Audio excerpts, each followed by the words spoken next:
Chair is now pleased to recognize the Chairman of the Natural Resources Committee, Chairman Doc Hastings of Washington, for 5 minutes. Thank you, Mr. Chairman, and thank you for the courtesy in allowing me to participate in your subcommittee hearing. Today's examination of how proposed federal regulations will impact multi-purpose land and water uses on and off federal land is important when it comes to protecting and expanding our water and power supplies. Republicans on the Natural Resources Committee have pursued an all-of-the-above agenda, not only on energy, but for water supply also. Our efforts to provide future supplies from new or expanded water storage, canals, conservation, and efficiency through common sense regulatory improvements and financial incentives is the exact opposite approach that has been taken by this administration. We can foster water development for people and species if the federal government chooses not to erect hurdles to new projects. Yet, the two proposals in front of us, the EPA's Waters of the U.S.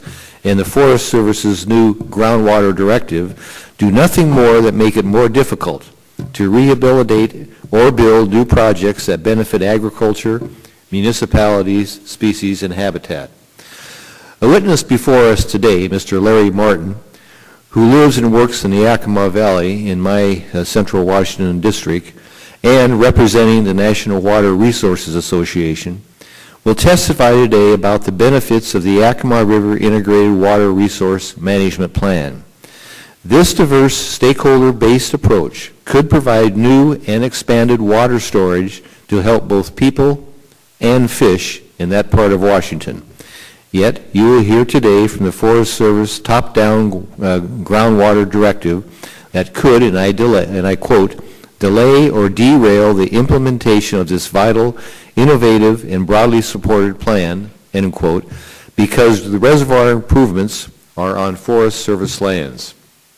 To make matters worse, the EPA's Waters of the U.S. proposal could shut down development on a broad scale outside of federal lands.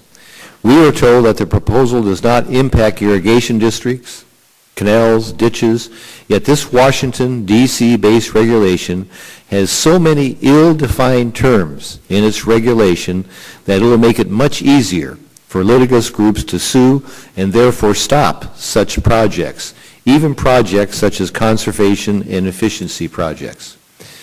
This administration's mantra seems to be that if it flows, even for a few weeks out of the year, that it must be regulated by the federal government. Yet the administration's failure to defend these proposals to the American people and to this subcommittee today is telling. It's telling especially so in the face of the water and power experts before us who must live on the front lines of federal regulations every day.